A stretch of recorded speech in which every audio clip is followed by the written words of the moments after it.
Thank you, thank you, thank you. It's very difficult to start after such an introduction. I'm just want to be sure that things are fine with the translation. Is it fine? Okay, so you can hear. Well, first of all, I'm the one who needs to thank all those who have invited me and all those who are here today to dedicate us some of your time, which is very precious nowadays, to reflect a little about innovation and how we can create a better world. I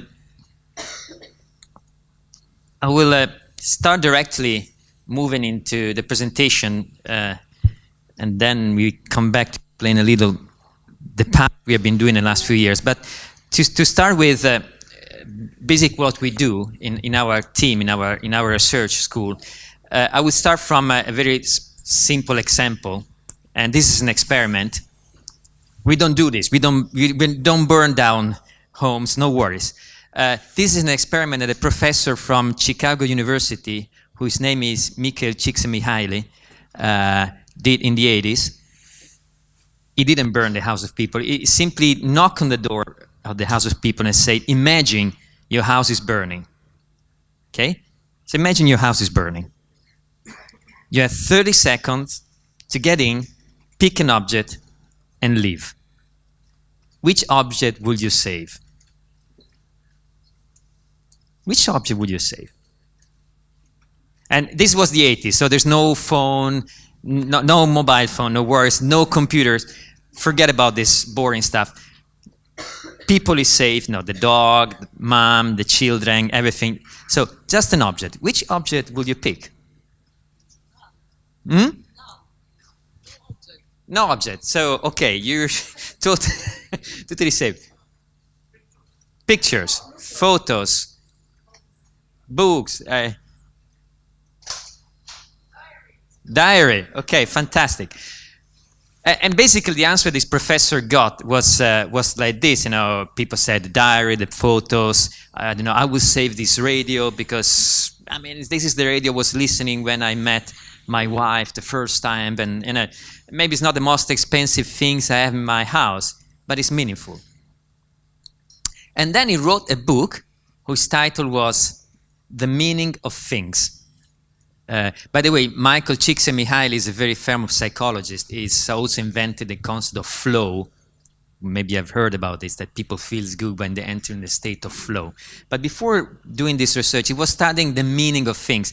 And his point was that differently than traditional economics theories, I teach in a business school. So classically in a business school you say the value of things is proportional to price, or price is proportional to the value of things. But this book said, you know, if I ask people what would they save from a house if the house was burning, they would save a photo. What's the price of a photo? Or an old radio? Or a diary? What's the price of a diary? So it showed that in reality, there's no correlation. I mean, there is a little correlation, but it's not really there. People fall in love for things that are meaningful to them. And we will talk about this. The research we have been doing in the last 20 years now is how do you design that last object? How do you design that thing that people would save if the house were burning? Which is not just how to make things better, but how to make things that people love. It's a different kind of innovation. I mean, everyone is interested in improving things. So that's quite natural in human nature to improve, but to make things that people love. And I'm an engineer by education, by background. And I've been doing I was doing a lot of research and innovation, and there was no one explaining how do you design things that people love. And so we were always been intrigued, maybe because we are Italian, I don't know. But we were intrigued, how do you design this stuff? And maybe today we will not do this experiment. Maybe we will do this experiment here, which means, I don't know if it happened to you, but the first time I had the mobile phone, I didn't buy a mobile phone with a huge memory. So after a few months, the memory of my iPhone was totally full. And then I started to delete photos and applications. And you can imagine the same experiment nowadays. The experiment would be, imagine you have your phone and you don't have space in the memory anymore. So you start deleting all the applications, but one. Not this one. This one are provided by Apple. You cannot delete them. But all the ones that you download and you buy and so on. Which application would you save? Notes. Okay. The notes is there. So in any case, we cannot delete it. But one of those that you downloaded.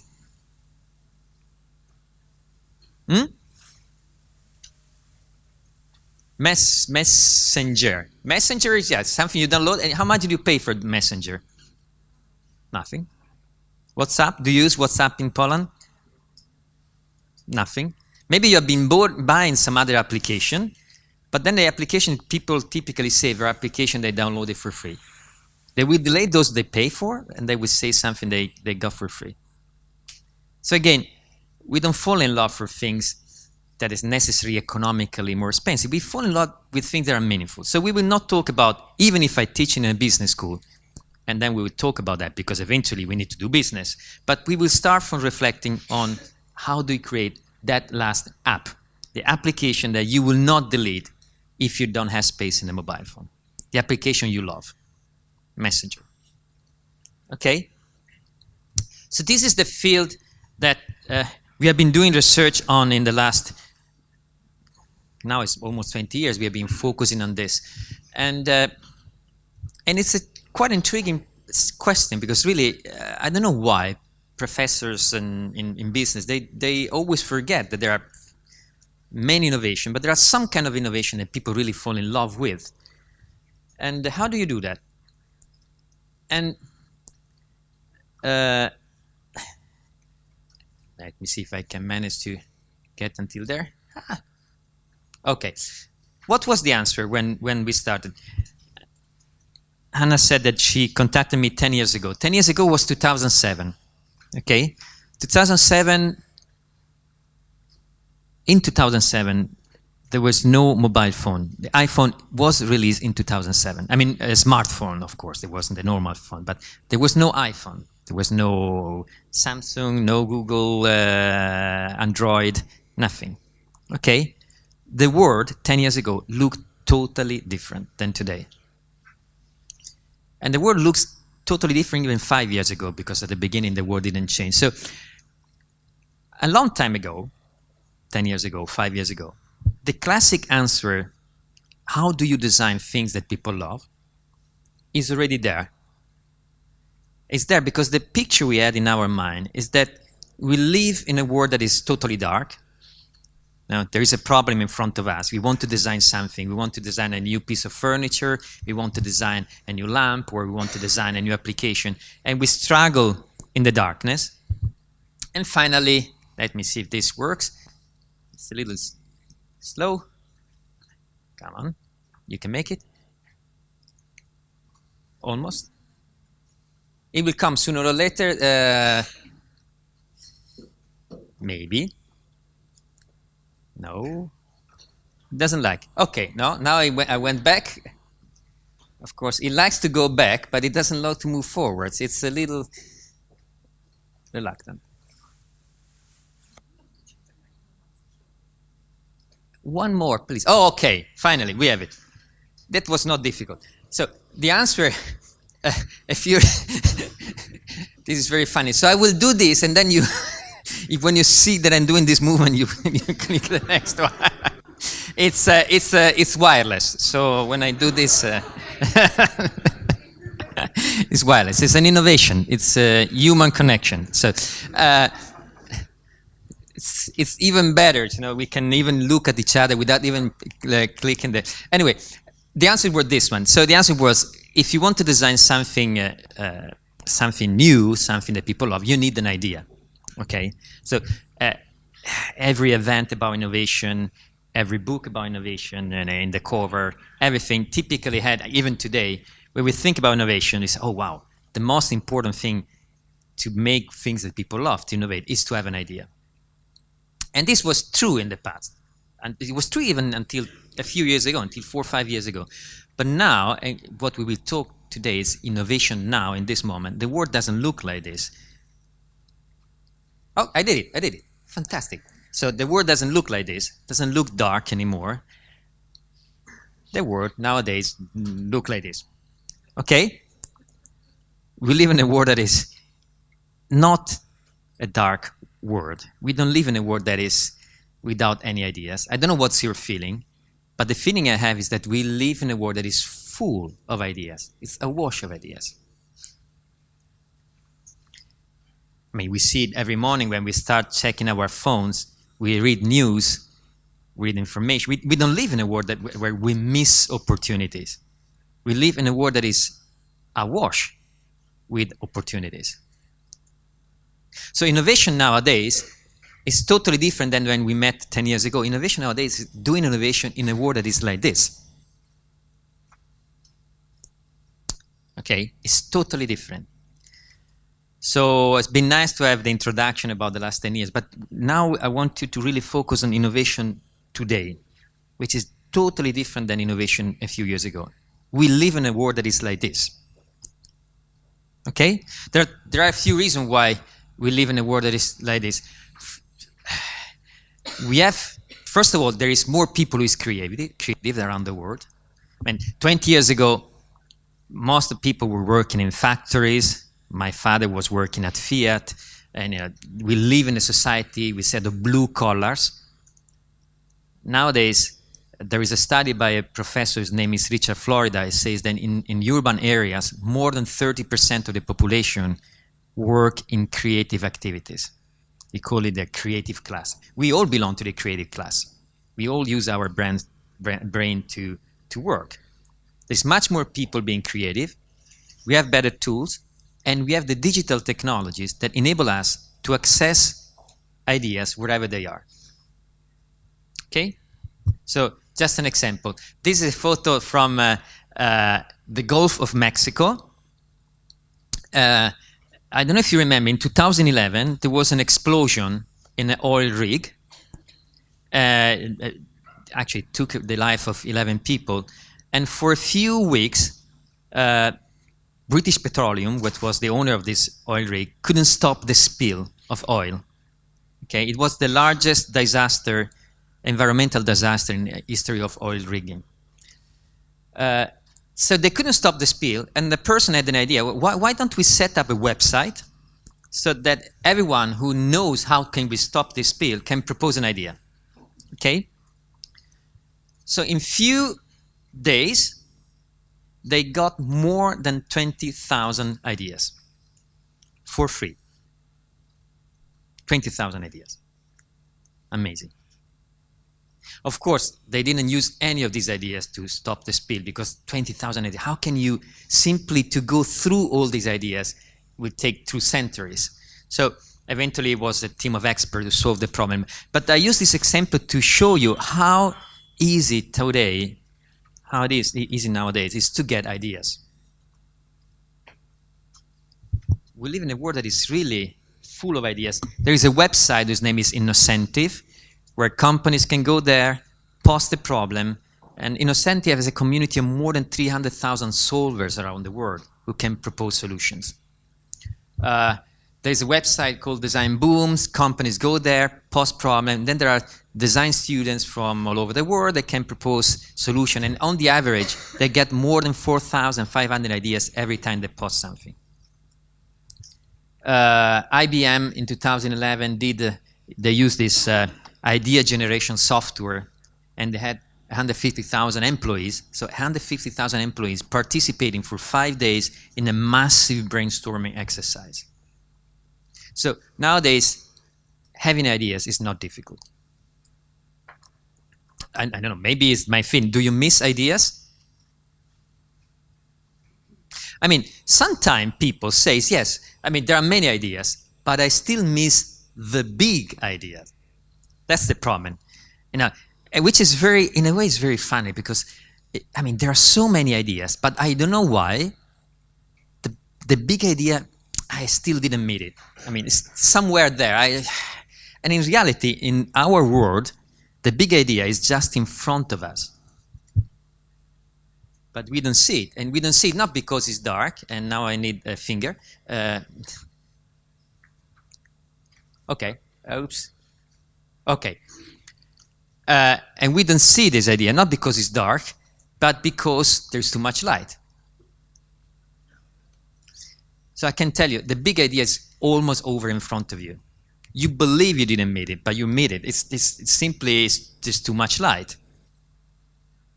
I mean, if you're working in the news industry, you know the problem today is not that you don't have information. There's too much information. So that's the problem we live today. For those who work in innovation, it's a totally different world. Because it really challenges the meaning of what is to be creative. And to be creative in the past, you don't know, you're a creative person, can you give me an idea? And nowadays, you're a creative person, please don't give me more ideas. No, I'm drowning under ideas. But help me to see the big idea that is in front of me. This is a totally different kind of skill. Okay? And this is for each one of us, individually. Imagine now that this same problem, we live in a world that is awash with ideas.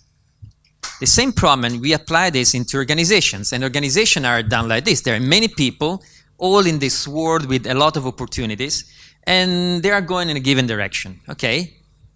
We are making computers, and we do computers because people want to do calculations. We do cars because people want to move from A to B. And at a given point, nowadays we have the tools to engage all of them being more creative. And it's nice because we live in a society where people is creative. So what happens if we engage a lot of people into creative processes? Well, what happens is that, first of all, what happens is that I need to be capable. Okay, this person has an idea, fantastic. Okay, and maybe also this person has an idea, great. And then, you know, the more you engage them into innovation processes okay, then more people has ideas, and more people even more ideas. If we manage to do this, move farther. Okay, thank you.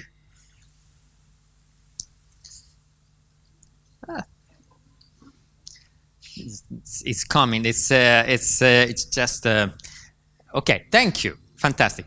I wanted to get there. So this is what's happening today in organizations. You don't need to be in a huge organization to have a situation like this. Even if you are 2 or 3 people, you start to move in a world that is full of opportunities. The chances that people is moving, if you say, let's be creative, the chances that you go in different direction are very high. And that's not bad. But what happens is that we assume that the more people is creative, the more the value goes up. But in reality, if we don't have a clear direction, the more we engage people in creative activities, the more, in reality, we don't create value, we destroy value. We enter in what is called the paradox of ideas. What is the paradox of ideas? Is that the more ideas we have, the less we move. We tend to go in the same direction. When you have a wall full of post-its and full of opportunities, typically you tend to pick those things that you see better because there is so much light there that you tend to go always in the same direction. So, we have been, most of the situation we meet nowadays when we meet organization, a situation like this.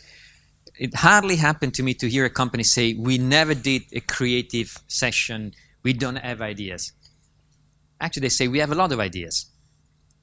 Then they also add, but we still miss the big one. I like to say, no, it's not there. But we have they never tell me we don't have any idea of what to do. It's exactly the opposite. So how do we move from a situation like this? And we don't want to go back. We still want people to be creative and everyone to participate. But to transform creativity into value, we need to do a little step that is, okay, yeah, we need to move like this. How do we turn the creativity on people on creating values? And what we need to do this is to have a direction, okay? If we have a direction, then every time we have an idea, you build on top of each other. And it's a new direction because the world is changing. So the problem of innovation nowadays is really this one. We live in a world that is full of ideas, and the point is not to put one more there, but finding a direction that is shared and that people love. So every time you have an idea, that's the easiest part, then you add on top of each other. So the easiest part is to have the idea. The difficult part is, how can we find this direction? And how can we share this direction? This is the most difficult part in a world that is full of opportunities. So basically, what we are saying that we can describe the problem of innovation like this. There is people, and when you're doing innovation, you act at two levels. You need solutions, ideas, and this is just the how we do things. But these solutions that are very easy to find nowadays create value if we move into a new direction altogether. Otherwise, it's very difficult. And the problem of innovation used to be here. In a dark world, the most difficult thing was to find an idea. But in a world full of opportunities, where we have a lot of ideas here, the most difficult thing is to find a direction. Actually, the more options there are here, the more it's difficult to find this. And I'm not saying anything strange here. I mean, every time we have a problem in front of us, there is where do we go and how do we get there? Why we are doing something and how we're making these things. And nowadays, the how is very easy. There are many options. Is where do we go and why do we get there? That is much more difficult to find. Okay. And this is a general trend in society. I'm not the only one reflecting on this in this moment. There is another psychologist whose name is Barry Schwartz. Barry Schwartz wrote a book titled The Paradox of Choice. It's a wonderful book. In case you want, there is a TED talk that is very interesting. It's called The Paradox of Choice. And it says exactly the same thing. We live in a society, in a world, where there is a lot of choice.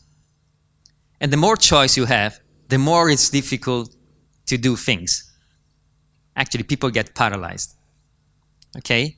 And it uses a very simple example about love, which of course I like a lot. And it says, in the past, I think about my father. My father married my mom in the 60s. Okay, in the 60s. How many girls my father met before meeting my mom?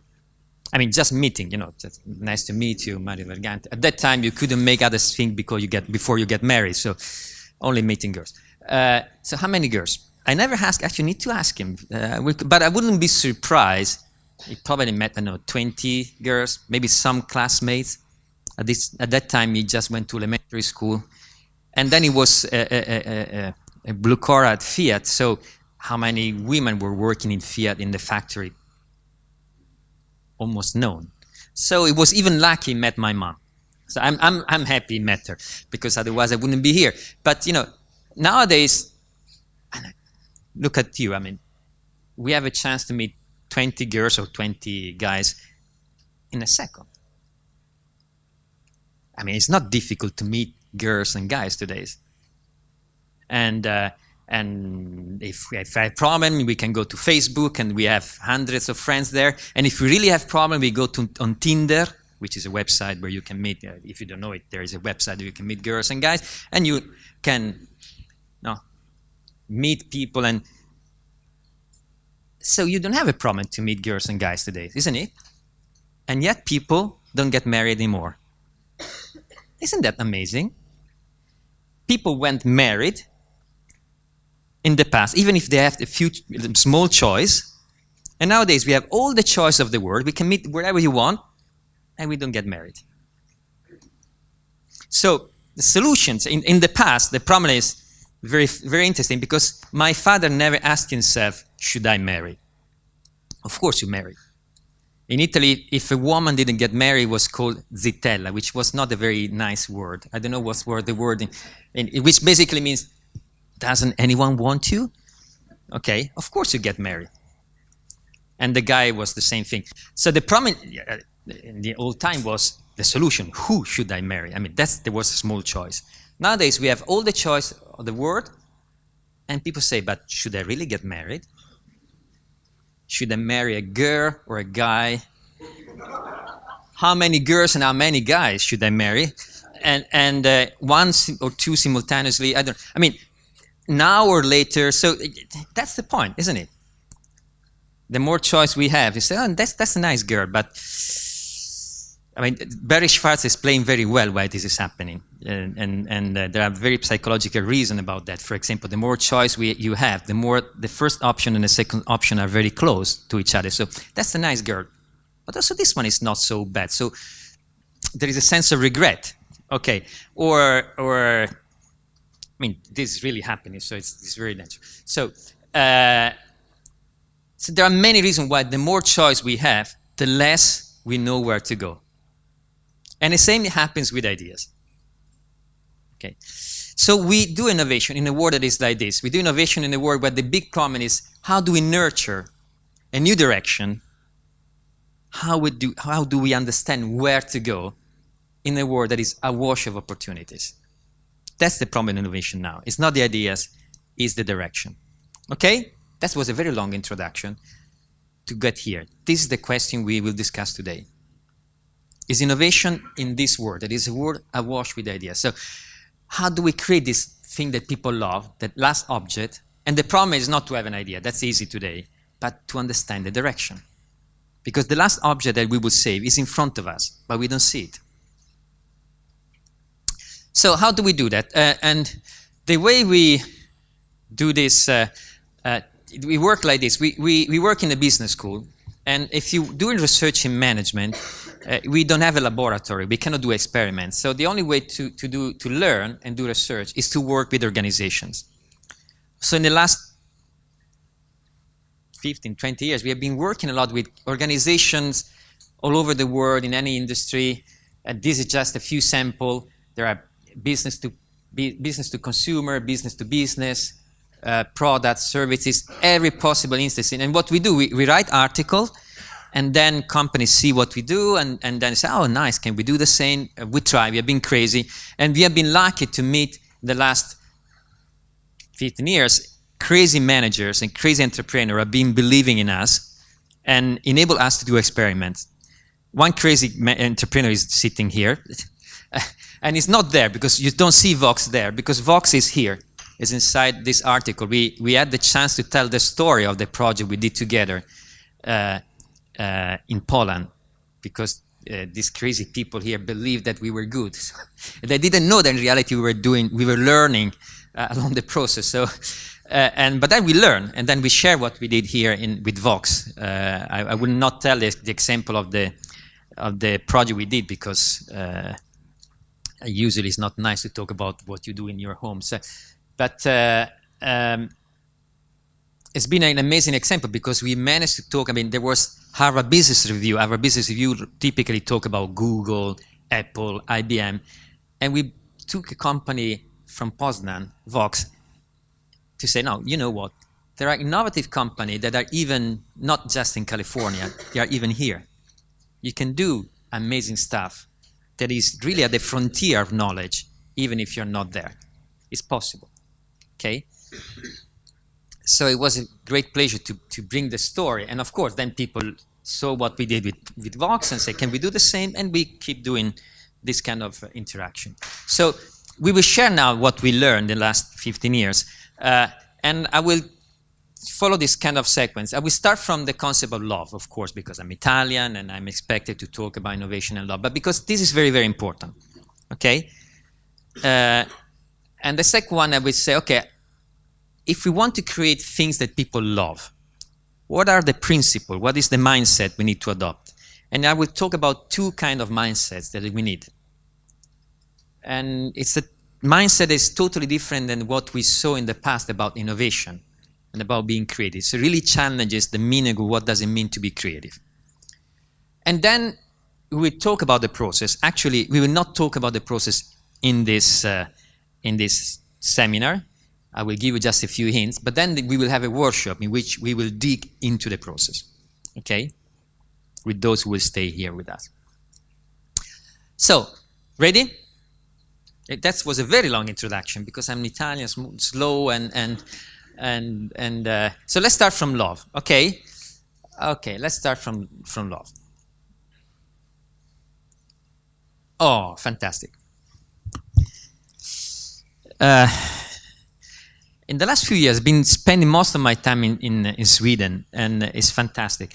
I don't know if you have been in Scandinavia, they always use candles. Do you use candles in Poland? Yes, because it's dark, it's warm, it's cold. But when I was a teenager, if I asked my mom, by the way, if an Italian talk about love, he talk about mom, of course. What did you? Of course, that's love. Did I mean something else? So, if I asked my mom 30 years ago, Mom, do we have a candle? Yes, we have a candle in case the power goes off, isn't it? Actually, we were Catholic, so we had two candles. One is the candle if the power goes off, and the other candle is the candle with the Madonna. You have the with Mary, you know, you are not supposed to light this candle up because you get it for First Communion and you keep it there like this. Okay, that was the only two candles we had at home. And nowadays, if I ask my mom, Mom, do we have a candle at home? Do you have candles at home? 1, 3, 4, 5. It's amazing, isn't it? It's fantastic. It's a fantastic industry.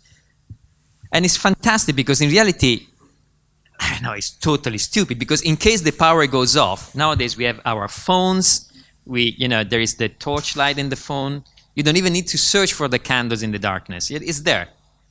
So this industry should have disappeared by now. It shouldn't exist. And actually, there's a company, it's Price's Candle. Price's Candle, it was the leader in the industry of candles, actually owned by British Petroleum. And they did candles like this, candles that people light up in case the power goes off, because you want to see. And this company nowadays, back? Okay. They don't exist anymore.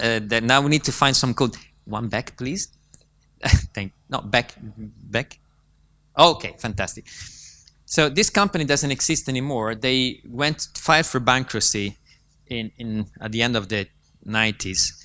And of course, you say, of course, we were doing candles, so people don't buy candle anymore. But in reality, they failed in an industry that was exploding. And these are the data of the candle industry in tons, so in volumes. Okay, it's not price, it's volume. You see there is growing up, even during the financial crisis. People bought even more candles. Maybe you don't have the money to buy meat, but you buy candles. It's totally crazy. People love candles, and if I will track this in price, not in volume, it would be even steeper. So what happened here? And in reality, the industry of candles had changed a lot. There's been a lot of innovation. Okay, of course, the old candle my mom had is not the same that we buy today. There's been a lot of innovation, and you can imagine you're a company's doing candles, and you do a workshop. You have a lot of ideas. What kind of candles can we do? We can do butane candles, LED candles. There is a company in Sweden that has a candle with 2 holes inside, so when the wax melts, the wax doesn't fall into the tower, but it fell inside the holes. All possible creativity and things. But imagine that there is a post-it there in the wall, and the post-it says, we do a candle where the wax is inside the jar, and there is a big piece of paper around, so you don't see the flame. I mean, what kind of candle is this one?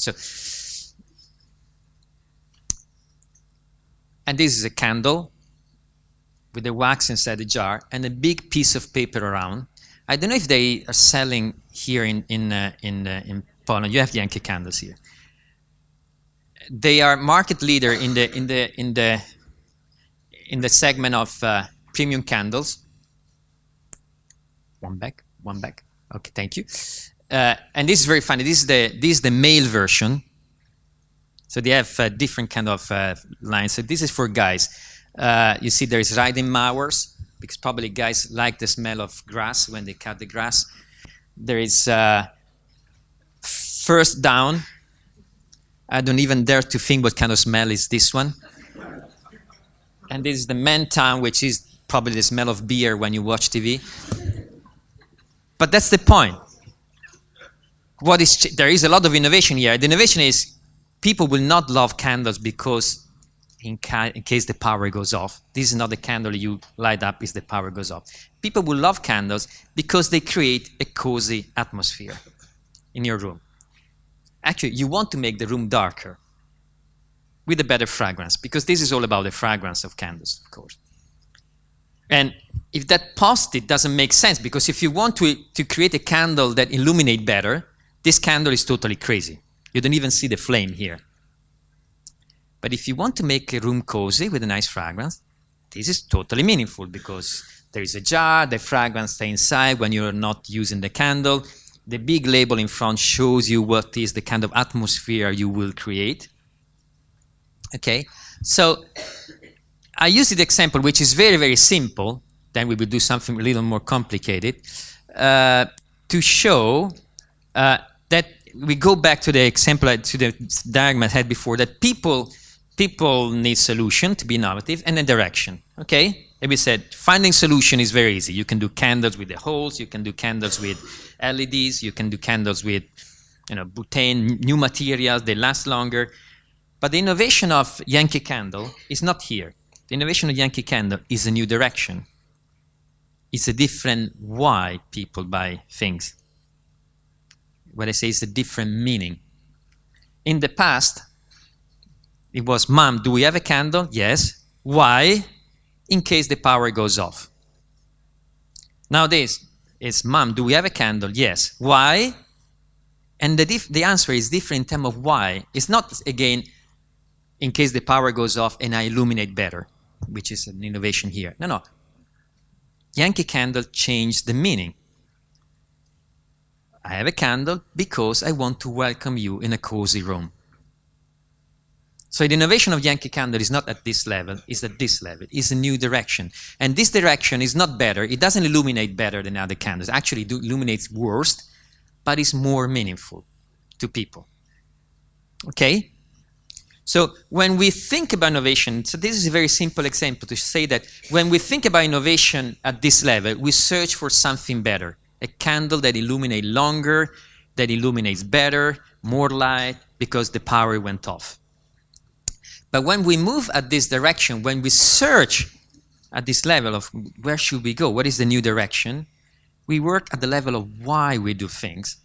And this is not better. You cannot say that the candles that create a cozy environment is better than the candle. You cannot even compare them. But this is simply more meaningful. It makes more sense. It makes more sense. Okay? I know this is a little difficult concept, so we will play a little more around it, but this is all about creating things that are meaningful. Which, by the way, is the same concept of love. Because when we search for the partner of our life, we don't search for a better partner. I don't know. I hope, Sometimes I use the example of, imagine you like guys who are very tall. Okay? I use this example because I'm very small. So if you search for the partner of your life and you want the tallest partner ever, and you're in a party and you meet guys 190, not bad. So you can spend the night, fantastic. And on Monday morning you meet the guys 2 meters. Interesting. So if you judge on performance, you search for something better, you should switch, isn't it? Okay, fantastic. The guy's 2 meters, and then you spend another week. And then on Friday you meet the guy's 2 meters 10. What should we do? If you judge on performance, you switch.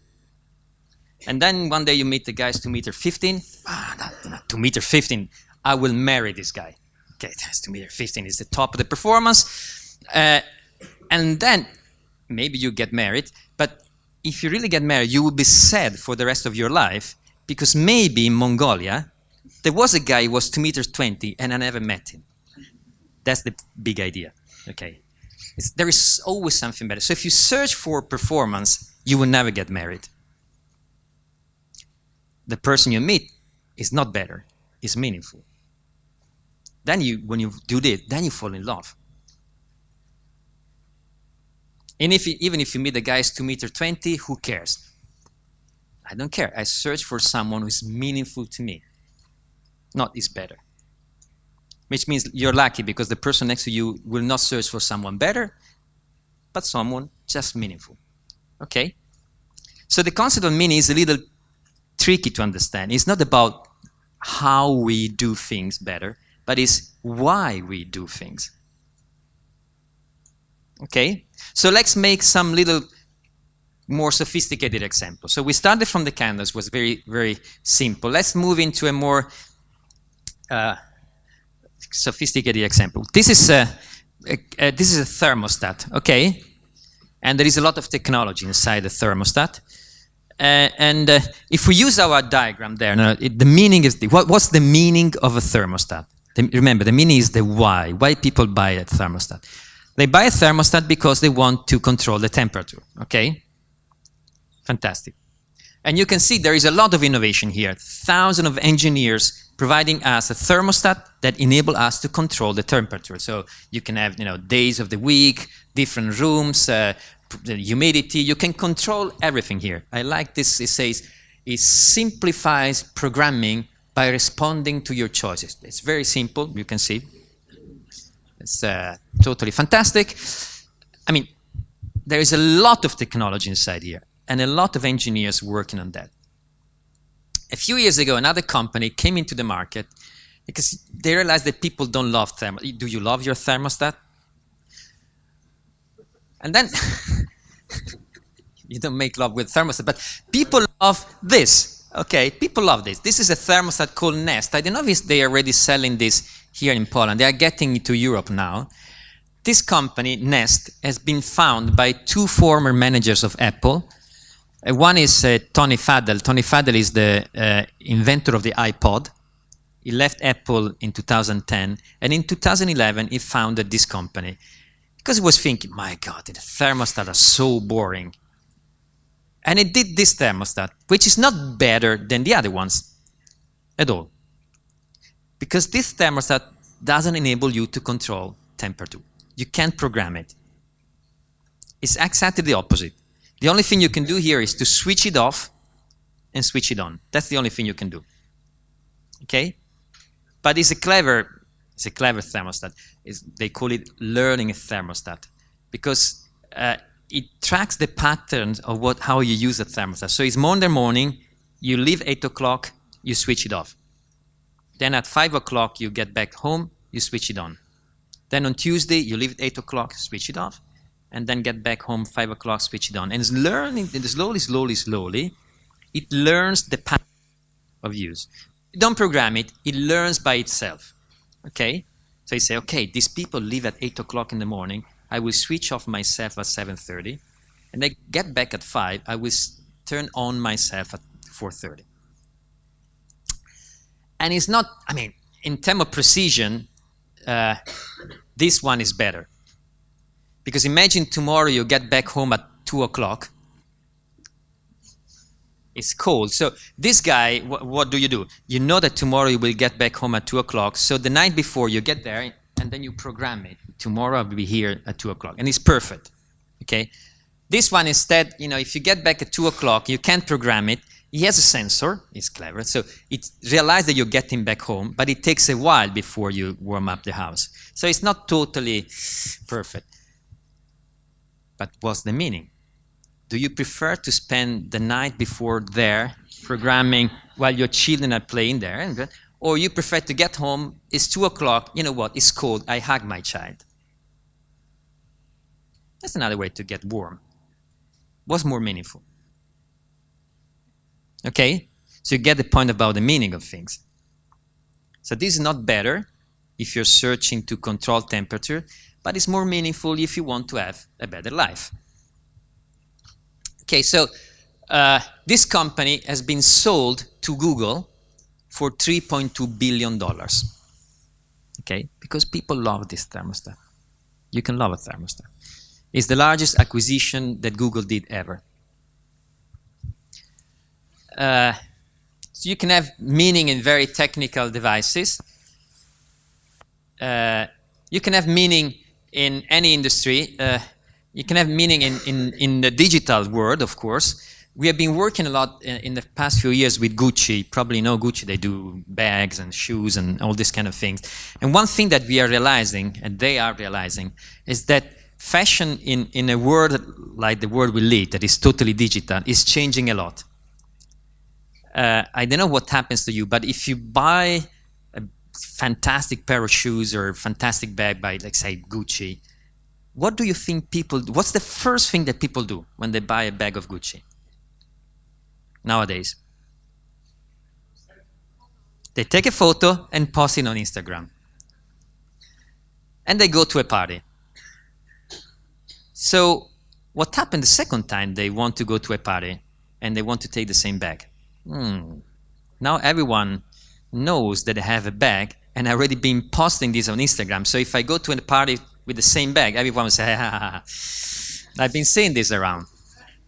Okay, so that's the problem. I mean, people buy things and then you can't either use it anymore in the digital world.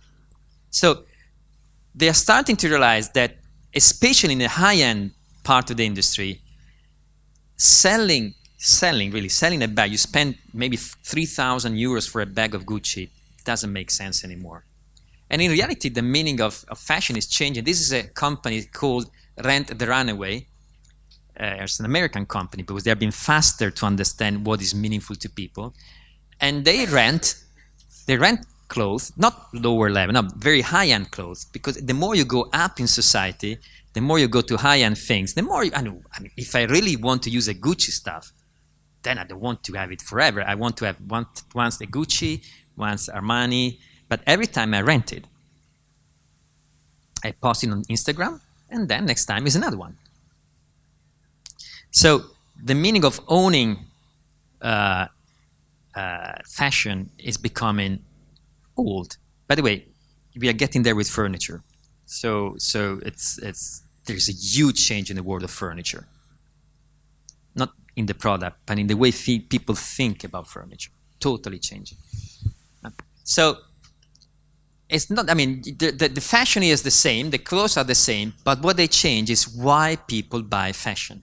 It's not to own a dress, but just, to experience the joy of having things and picking them, and then, so their wardrobe is enormous.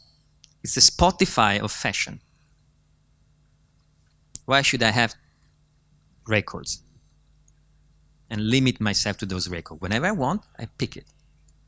So the meaning of thing is very important. So and it's not important also only for customers. The meaning of things is important for everyone, also for those who work in your organization, for not only for those who buy, but also for those who make stuff.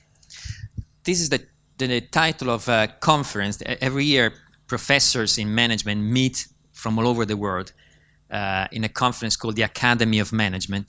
And the title of the conference last year was Making Organization Meaningful. I mean, the entire world of management asking, how can we make organization meaningful? Not better, meaningful. And we know that because we know that not only customers, but also people who work in an organization, nowadays, they not only search for a salary, they search for meaning. We all search for meaning because we all live in a society where we are lost. We don't know what to do. And we did a little survey last year to check this. And this is a survey we did in 3,000, almost 4,000 people in Italy about what is the main factor they use when they pick a job. So which factors are most important when choosing a job? Okay, and salary is first, but the second one is meaning. I want to work in a company where I do things that are meaningful. Even before career prospect, even before work-life balance or additional benefits. And for executive is even more because, of course, salary is becoming a little less important. So that's the first factor. I want to do stuff that are meaningful. Because it's the same. The problem is that we have many options. The problem is, in this world of option, I want to have value in what I do. I want to create value. So this is the concept of love. People love not what is better. People love what is meaningful. Okay, I'm not the only one saying this. There is a lot of research showing this. There is a wonderful book by another psychologist. His name is Viktor Frankl. Viktor Frankl is a psychology. Maybe you know him because he's European. It's a little younger than Freud, and he wrote a fantastic book titled Man's Search for Meaning. And it's a psychology who went into a concentration camp from the Nazi. I think he went to Auschwitz, if I'm not wrong.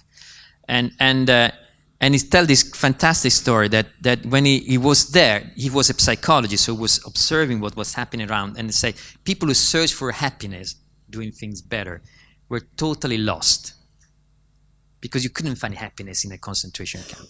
But people who search for meaning survived better. And meaning in that case means I want to get out of here and write a book. I want to get out of here and meet my wife. That's the search for meaning. And if we look at people as people searching for meaning, we elevate their life. Okay? So the same is in innovation. People fall in love not from what is better, but what is meaningful. It is a little elusive concept, but the meaning is the why we do things. It's not how we do it. So nowadays, the most difficult thing is how do we change the why of things in a world that keeps changing? Because the why of things changes. I wanted to own a Gucci bag. Nowadays, it doesn't make sense. It's not meaningful anymore. I just want to post it on Instagram. That's what I'm searching for. I wanted to control temperature. It doesn't make sense anymore. Controlling temperature is easy. Actually, I don't want to control temperature. I don't want to be a programmer. Okay, so how do we do that? And what we will see now is that there are two principles to find this new direction that is meaningful. And these two principles are totally different than the way we think when we search for solution. So when we search for solution, we search for ideas, we have a kind of mindset. But when we move at this level, we are not searching how, but we are searching where to go. The kind of mindset we use should be totally different. Okay? So what are these two principles? First of all, traditionally, if we go back here, when we think about searching for solution, a classic principle, if you open any book on innovation, a classic principle is we need to move from the outside. We need to search for what people want. Okay? This is a famous video of a company called IDEO. It's from 1999. It's almost 20 years ago. At that time, there was no iPhone. There was no web. So at that time, that was the time in which the most difficult thing was to find an idea. It was difficult at that time. Okay? So what they did, this is a video they did, and it's very popular. So they simulated how do we innovate the shopping cart. And so what they did, step number one, you try to understand what people want. So they went into a supermarket and they took photos of people using shopping carts. Okay? So this is what they did, and this is what they say. By looking at what users do, we learn how to design a better shopping cart. So traditionally, when you search for a solution, the first thing you do, you start from the customer. Okay? You expect the idea come from the outside in. You ask the people around. Okay? In reality, we study a lot the case of Nest and Honeywell. In reality, Honeywell did the same. Actually, Honeywell, the funny thing is Honeywell had the same idea of Nest, you know, the self-programmable thermostat. They had it before Nest. They even did a prototype. Okay? So you can imagine, a lot of ideas, they do the workshop, and one guy had this idea, why don't we do a learning thermostat? That was meaningful. I mean, why don't we do it? I'd say, okay, let's try. They did a thermostat, And then they do a prototype and they show it to customers, and this is what they found. We found that consumers prefer to control the thermostat rather than being controlled by the thermostat. So they dismissed the idea. $3.2 billion. They had it in their hands. They said, no, people don't love it. Of course, if you're searching for something that is better, then, of course, if you want to control temperature, then this doesn't work. But the point is that this is a new meaning, it's a new direction. So when we search for something that is meaningful, you don't start from the customer. You start the other way around. When you search for meaning, you start from yourself. I gave a speech with Steve Wozniak. Steve Wozniak is this guy here. It is the founder of Apple, co-founder of Apple. Oops, let's go back. I did something. And I asked him, this guy was the designer of the first two computers in history, the personal computer in history. So I asked him, Steve, how did you design the Apple I and Apple II? And it was funny because these are two computers that people loved. And then he said, I don't know, he couldn't ask people, what do you want for a computer? There was no one using computers at that time, so it was impossible to ask people. And even taking photos, impossible. So he said, no, I'll start from myself, it's something that I thought that people could love. And then he says something very interesting. He said, you know what? How can people love something that you don't love yourself? I mean, if you design something that they wanted but you don't love it yourself, it smells, They feel it that you don't love it. You ask for this, but I really don't love it. But given that you want it, I give it to you. I mean, that's the problem of Honeywell. Probably they didn't really love that option. So as soon as a customer said, maybe not, then they stop. Because when you do innovation, you have thousands of problems. Thousands of people say it doesn't work. If you don't love it, as soon as someone tells you this, you stop. There is a fantastic movie, which is The Founder, is the story of the two McDonald brothers. If you didn't have a chance to see it, you need to see it, because for those who are interested in creativity, it's a fantastic movie. It's the story of how the McDonald were created and how a guy actually stole the idea from them. But at the beginning, they show how this new restaurant was created. And at that time, people went to went to restaurant in the 40s with the car. So we went there with the car, and then there was a waiter coming, maybe with the skates, taking the order to the car. And the McDonald's had this idea of giving you a hamburger in 30 seconds. And if you want to have a hamburger in 30 seconds, you need to go there to the counter, pick the hamburger and pay and go away. Because it's so crispy, tasty, and so on. So the first day they opened the restaurant, imagine a world where everyone get with the car, and they opened this new restaurant, and people went there, and there was no waiters coming to take the order.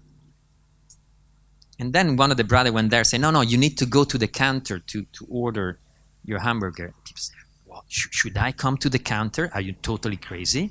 What kind of service is this one? So if you don't believe in what you're doing, after an answer like this, you do like Honeywell. You say, oh, sorry, bad idea, people don't like it. But they continued. And nowadays, everyone goes to McDonald's, order things, everything's fine. But at that time, people didn't like it. Why did they continue? Because this vision of giving the 30-second hamburger came from the inside. We believe that people will love it. It's the only way to do innovation, to break the rules. If you don't believe in it, it's impossible. There is a second reason why, when you move at the level of meaning, innovation should come from the inside. And I will ask this guy to explain why, because I'm not very good. This guy is called Chris Martin. He's the singer of a band called Coldplay. Okay? And he wrote a song titled Fix You. You probably know the song. Okay. This song is about the story of a father, and there's a child, and there everything happening in the life, disasters. But then you go home, and your father is there, and I fix you. Okay? Or it can be your lover. Everything happening in your life, you come home, and I fix you. So what I will show you now is the first minute of the song, in which it explains the most terrible thing that can happen in your life. Okay? What is the most terrible thing that can happen in your life? Let's hear, and because there is something that is very important for us. So listen carefully. This is the list of the most terrible things that can happen in your life.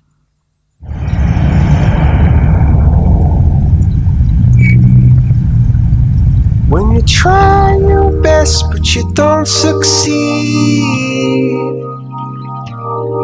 When you get what you want but not what you need. When you feel so tired but you can't sleep. Stuck in rivers.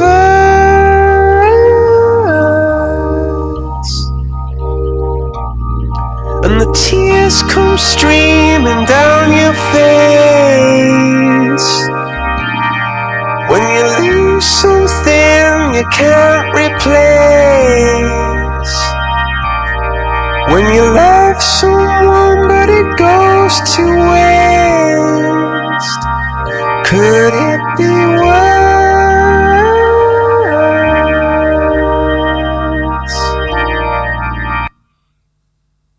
Okay, could it be worse? So, you love someone, it goes to waste, or you miss someone you can't replace. But it says something that is, the first time I heard this song, I was like, wow. What does it say that is important for us? You get what you want, but not what you need. I mean, getting what you want, but not what you need, is as terrible as losing the love of your life. It's a disaster. So not always giving people what they want is good if they don't need it. So when you search for meaning, you don't ask people what they want. You don't start from them. You start from yourself. I met a great designer. Was Stefano Marzano was the chief designer of Philips, and he told me, when we have vision, we don't start from user, of course. We start from our interpretation of what people could love. And he says, it's like a good father. Who is a good father? A good father is not who is giving his children what they want. Daddy, I want some candies.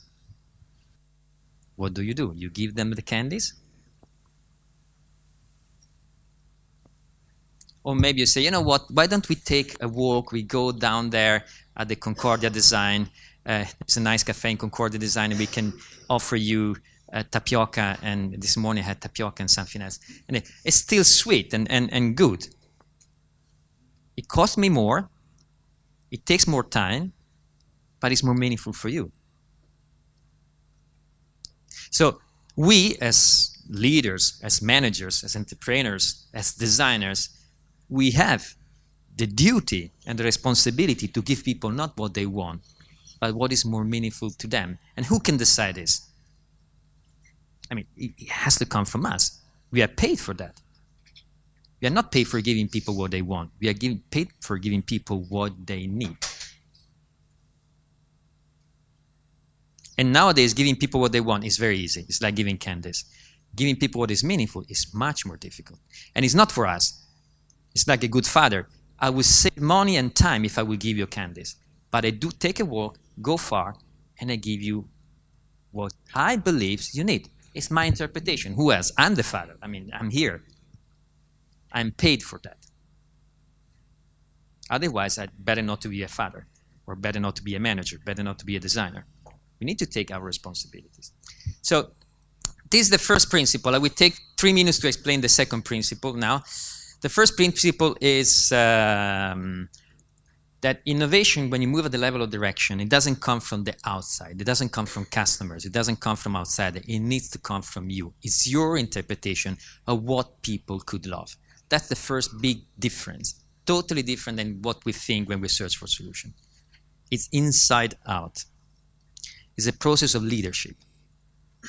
It's designed through leadership. What's the second principle? Because we need to be careful here. If we only, hold on a second, if we only start from us, the risk is that, yes, but how can we be sure that what we love then is really what people need? How can we be sure that we don't only look inside ourselves and we get totally lost? So let's see here. The second principle that we always think is, okay, we need to have good ideas to understand what people love. And this is the same video of IDEO, encourage wild ideas, creativity. But we know that nowadays, this is very easy. This is not the second principle we talk about. It's not about creativity. I will start from the sentence of Steve Wozniak. Steve Wozniak was very clever. He never said, people will love what you love. I'm sorry, that would be great, but it's not like this. He said, people will not love what you don't love. Which means if you don't love it, forget it. But if you love it, it's not enough. It's a necessary, not sufficient condition. You need something else there. What do we need? Let's see here. What I will show you now is just 20 seconds of an interview to Steve Ballmer in 2007. Steve Ballmer used to be the CEO of Microsoft. And the journalist goes there, and Steve Jobs just released the iPhone, and asked Steve Ballmer, what do you think about the iPhone? And the idea is there. We know now that the idea was very successful. I mean, the idea that changed the world. But he asked Steve Ballmer in 2007, what do you think of this crazy idea? Let's see what he says.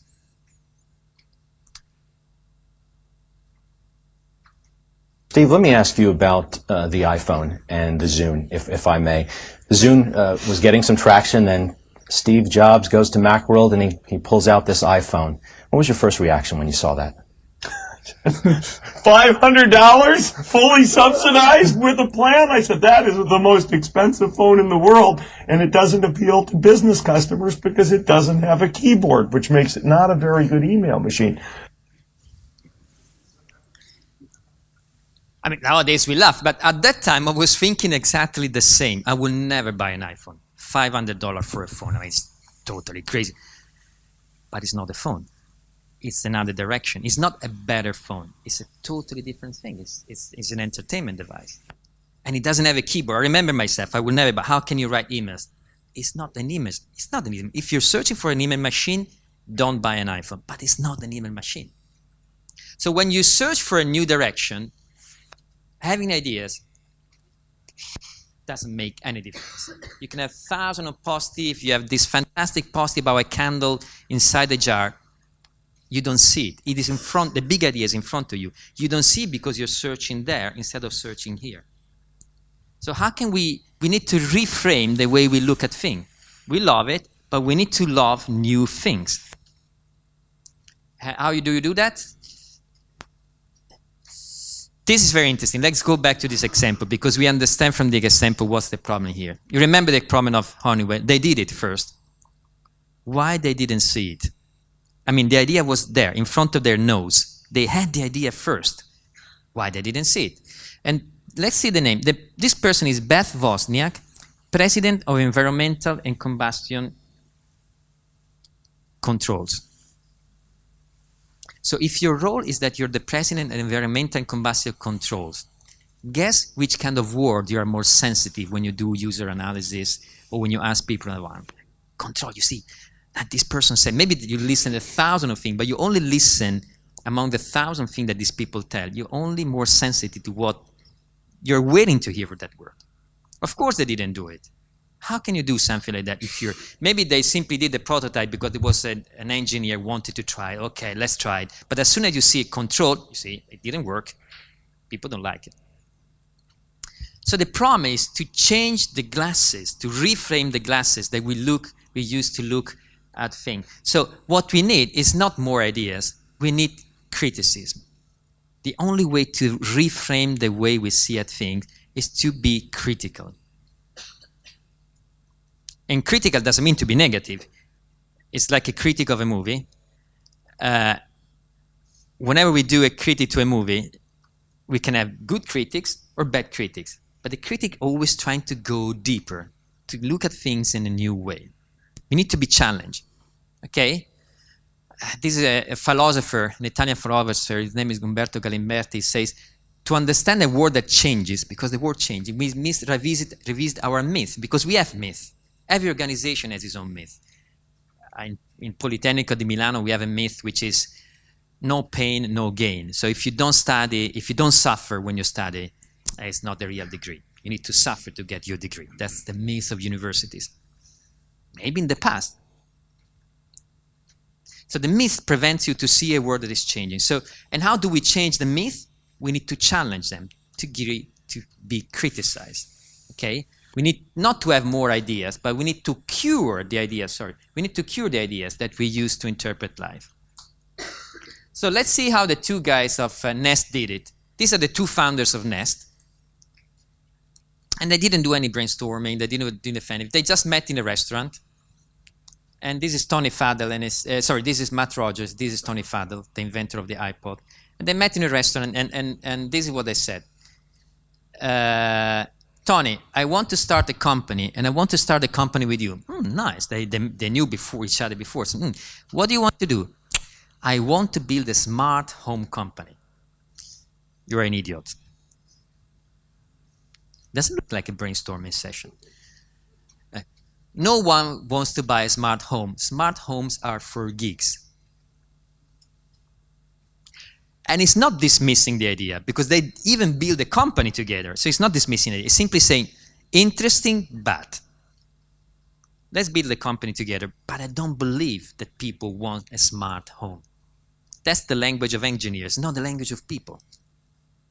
Luckily enough, it challenged him, because if he didn't challenge him, they would have built another smart home company. That moment was crucial. That reaction worth $3.2 billion. Okay?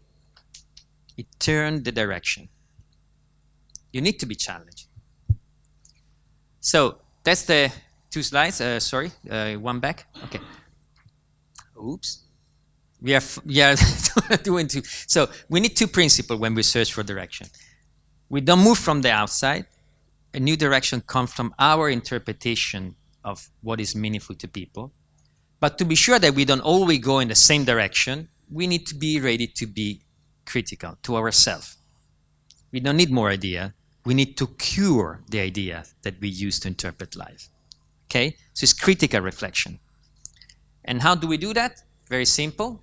There is a process to do that. And I will not dig into the details of the process. We will do it today in the workshop for those who stay. We just experienced that very rapidly. But just a few hints, very easily. There's no tool to be critical. And we have been doing this when we did the workshop with Vox a few years ago. This is what we did together. We didn't even realize it like that. But slowly, we understood what was the real trick there. And if you think about this, how do you reframe your mind? How do you start seeing things differently? There's no tool. I cannot give you a tool. Now you apply this tool and you become critical. You change your glasses. It's not like this. The only way to change your glasses is to meet new people. If you have children, I have 3 teenagers, the moment that is most scary as a father when you have teenagers is then when they go to high school. They will start think differently. Not because they study, no, because they will meet new friends. They change school and they will meet new friends. There are some of these friends can be dangerous because they can think different things. That's the point. That's how you grow. You meet new friends and you think differently than your father. But of course you are scared as a father. But that's the point. Think about yourself. The moment in which you start to think in a different way is when you meet new people and you start to be challenged. So the process we do is a process that is inside out. We assemble typically a team of 15, 20 people. I don't know how many we were with Vox, probably around 10, 15. And you ask from the individual. Individually, you ask every single person to see, okay, what do you think or what would you love people to love? The world is changing. You're doing furniture. And in this case, it was furniture for elderly people. What would you think that elderly people would love as furniture in there? And everyone has his own interpretation of life. I start from myself. Because everyone sees different thing in the world. Everyone has different perception. Okay. Take out what you have inside. That's just the beginning, however. And never happened in any project we did that people didn't have any idea. It's always that everyone perceived the change in environment. But then we need to be critical. And you discover that people is going different direction. Fantastic. The more they go in different direction, the more there is meat to clash and fuse different things. Okay, I will go there. And what we do typically, we start by pairing them. I don't think we did this when we worked with Vox, but along the years we discovered that working in pairs is a fantastic mechanism. And if you don't have a sparring partner in your business, I'd really advise you to do it, because a sparring partner is someone is more or less going in your direction, but is very good in challenging you. It's not someone who tells you yes. Someone has to say yes, but. Like Tony Fadell and Matt Rogers. And then we join pairs in circles, and then we help them to meet interpreters, that is people outside your business, and they help you to see things in a new way. So we will go through this process today, but it's a process based on meeting new people, or challenging and clashing each other. Even people that you already know, but you never ask them why we should do what we do. Because we never ask the why. We always ask the why, how. Okay, so conclusion. For those who will not be in the workshop, there is a book that explains the steps in detail and with all the tools that we have been using and so on. But to conclude what we learned, I will use this metaphor of the gift. Basically, what we said is that how do you design things that people love in a world that is full of ideas? And given we are almost close to Christmas, it's very similar to when we think about giving a gift to the person we love, okay? Making a gift is exactly the same problem. If you want to give a gift that this person will love, in a world that is full of opportunities, I mean, the problem of making gift is not, I mean, we believe that we miss the idea. But the point is that, I mean, you go to Amazon, you can have all possible things of the world. So you can say, I didn't have an idea because there's nothing there. There is everything there. So how do we think about making a gift that people love? And there are two principles there. First, you don't ask the person, hello, darling, what kind of gift do you want? Yes, I would like to have an iPhone 8, and she will use it, but she will never love it. A gift that people love comes from you, comes from the inside out. I mean, come on, you're my boyfriend. I expect you to give me more than what I tell you. I mean, that's, if you want to enrich my life, if you want to make my life more meaningful, I expect your interpretation. You bring me something that I didn't expect. First principle, inside out. Second principle is not for you, it's for her. So you need to be critical. If you like Pink Floyd and psychedelic music of the 70s, don't give her an entire collection of Pink Floyd records. Okay, you need to be critical. You need to look at her for something that is meaningful for her. And for those who are in love with a long, long time, you know that the most difficult thing is that you keep thinking about your partner as she was 10 years ago. You need to be critical. She's changed meanwhile. And maybe you can talk to some friend. You don't talk to her. You talk to some friend. How do you see her? No, because I keep seeing her with the same eyes. You talk to others to understand and try to see her in new ways, so you can offer her something that is enriching her, something that she loves. It comes from you, but it's for her. So if you apply these two principles, like, you design stuff, you create stuff in your company, like making gifts, I can tell you, business will come. Because if people love things, how can you make, I mean, it's when people don't love the thing you do that you need to be extremely good in accounting. But if you make people that people love, it's impossible not to do business, isn't it? That's easy. The important thing is to focus on there, okay? So if you apply these two principles, you increase the chances of getting there. Thank you very much.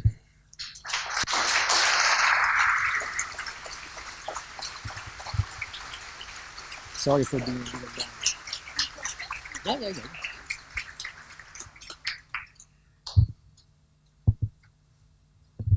Czy mają Państwo jakieś specjalne pytanie dla Pana Profesora? Szczególnie dla tych, którzy będą mogli z nami zostać na warsztacie.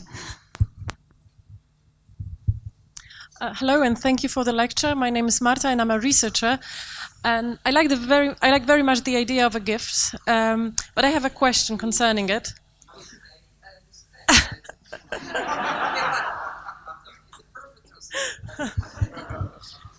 Okay, so when I think about a gift for my boyfriend, it's quite easy because I know this person very much.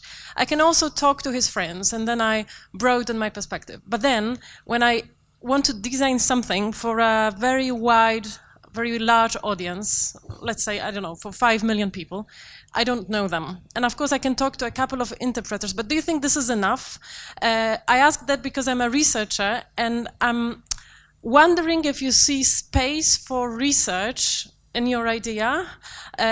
And I wonder whether you think it's enough to love something and to talk to a couple of people who may criticize the idea to design something, because I think it's very, very risky.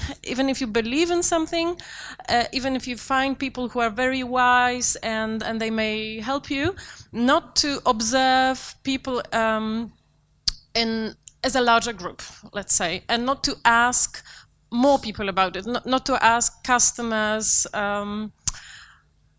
well, not to design broader research, let's say. What do you think about that?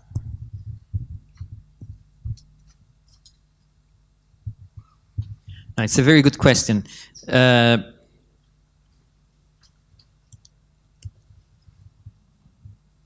You need, I mean, I'm not against or in favor of research. What we experienced in the last few years, that when you ask the individual, you assemble a team of 15 people. And typically we assemble teams with different backgrounds. So I remember when we were doing the project with Vox, there were people from the university, psychologists, people from inside the companies, designers. And the beautiful thing is that, I think is the most interesting thing, is that everyone comes with his own interpretation with different methodologies. So if everyone will use the same method, research, more or less you get the same insight. But someone gets with research because it's a background as a researcher, someone gets with some more intuitive applications.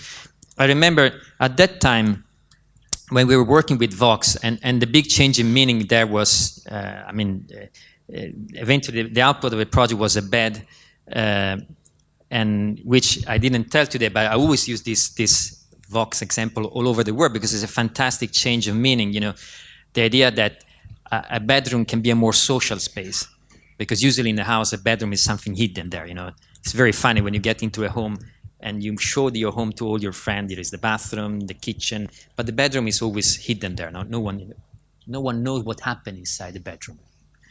But I don't know why people don't show their bedroom. But that was for elderly people, and when you get older, you feel lonely. Maybe you are in a bedroom because you cannot move. You feel lonely there. So how can we make this more social? And this bed that we eventually would design with the help of some great designer that I saw here, it was something that it helps socialization. For example, there was a bookshelf on the back, and even the screen to watch the movie which you want to watch together with other people. So it's a more social space. It's a big change of meaning. Like the bedroom of teenagers. When you're a teenager, your bedroom is your living room. You invite friends into the bedrooms. I don't know why we don't do it anymore when we are 30 or 40. But some secret reason. It's totally crazy. That's a big change of meaning, fantastic change of meaning. And when we did that, and of course, someone come with different experiences, and a person in my team, Osa, maybe it's those who were in that team, is a Swedish girl. Her father at that time was passing away. And I still remember that what she did, and it was exactly the same period of this project. It was the last month of life of his father, and what they did, they picked the bed from the bedroom in the second floor, and it took it down to ground floor in the living room. So the last month of his life, he was spending time in the living room. And if you go back to the design that you did together, the ambientation of this bed was in the living room. A bed you can even put in your living room. Fantastic. A huge change. Is it better? And you know, if you think about elderly people, you can do beds with all the levers, that can help you to go up, go down. That's a better bed. Is it meaningful? Or maybe it reminds you they're even older, so you need the buttons there to get up and go down. That was a meaningful bed. So in that case, Osa has his own personal experience. And you can take my friend Osa all over the world to make a lot of research, but given she's immersed in her life, in this experience of her father passing away, this experience is so strong that she will look for that kind of information. And maybe other people will look at big numbers and whatever. The most interesting thing is to use, when you assemble 15 different people, everyone approach the problem with different eyes and with different processes. The more heterogeneous they are, the better it is. But then it's the clashing that is interesting. You come with your research, I come with my life, you come with your intuition, and then we start clash the things together.